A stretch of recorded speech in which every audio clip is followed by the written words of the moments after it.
8 to 10. Mulat na ako sa kamunduhan nun. May paupahan kaming bahay. Rent sa amin, mga nagtatrabaho sa bar. So, yun yung mundo na kinalakihan ko. Tapos pagbaba mo, may nagiinuman na. Diyan may nagbibingo. Parang yung buong Oba na yun, Sodom at Gomorrah. Pagdating ko ng 11, nagtitinda kami ng dyaryo, nagbubuti kami. 11, umiinom na ako ng alak. Pagdating ng 13, naging addict sa laro. 13 to 17, nalulong ako sa drugs. Hindi lang ako nalulong, ang dami kong tinuruang mag-drugs. Ganon ako kalala, kasama. Naalala ko yun eh. Dahil sabi ko, ang sama ko, ang dami kong tinuruang maging masama, ang dami kong dinala sa kalokohan. Yung time na yun, hindi ko nare-realize yun. Kasi nag-enjoy naman kami. Natutong magtulak, tapos napasok sa fraternity, and then napasok sa gang.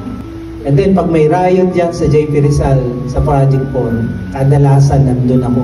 Kasi ako yung gumagawa ng armas namin. Ganun kalala yung buhay ko, na to the point, ito lang pupuntahan mo. Hospital. Pag hindi ka napuruhan sa riot na yan. Pag ikaw nakapatay, kulungan. Pag ikaw namatay, sementeryo. Ito lang yung tatlong pupuntahan ko, sabi ng nanay ko. 1987 ko nakilala si Jesus. Yun, naka-attend ako ng Bible study. Tapos may nag-invite doon sa J. Bracken na may nag-preach. Yun nga, yung lahat tayo makasalanan, pero minahal tayo ng Diyos. Nandun ako sa likod ng poste. Umiyak ako doon sa likod ng poste dahil natatakot ako umiyak doon sa harap dahil yung mga inaway ko, hinabol ko na itak, tinutukan ko ng baril, ladyan lang sa paligid.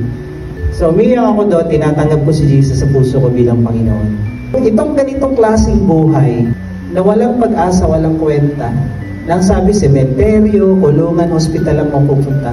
Nakapunta ng Maldives 2 ulit, nakapunta ng Israel, nakapunta ng Japan 4 na beses na ngayon.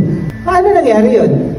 Paano nangyari na yung taong walang kwenta, yung taong walang patutunguhan, yung taong walang skill, yung taong lubog sa kasalanan at putik, bakit nag-iba?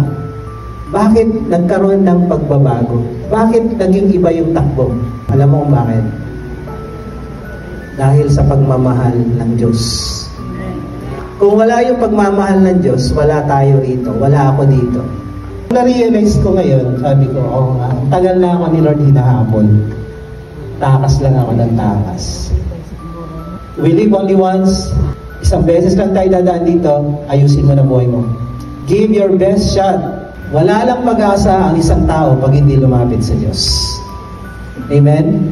Pero hanggang nalapit sa Diyos, lahat may pag-asa.